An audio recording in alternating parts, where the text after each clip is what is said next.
Tento týden, vlastně od pondělí do pátku, jsme vyhlásili takovou soutěž, takzvaný barevný týden.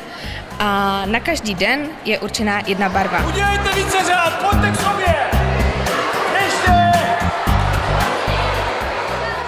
Jednotlivé třídy by se do té barvy měly sladit oblečením a tříčlenná komise každý den chodí a hodnotí je. Jak jste na tom s barvičkami, takže už znáte systém, kdo je černobílý, tak se postaví, oni budeme počítat, jo? Tak já se z toho úplně červenám, jak je to krásné a myslím, že to je velmi dobrá příležitost ukázat, co vězí v našem šatníku.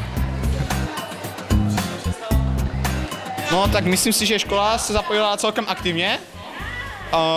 Pár lidí jako se na to sice vykašlalo, ale jako myslím, že byla celkem slušná účast.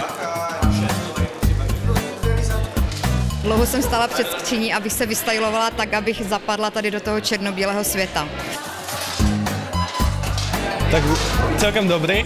Bílou a černou miluju, takže to je něco pro mě. Dnešní den se mi líbí moc, protože je to taková univerzální barva a všichni ji máme doma a doufám, celá třída to má, takže doufáme, že vyhrajem. Perfektní, to bylo úplně červené. Bylo to úplně červené. Na konci toho týdne vyhlásíme vítěze a vítězná třída dostane den bez zkoušení, bez psaní písemek a bez domácích úkolů a potom taky drobnou sladkou odměnu.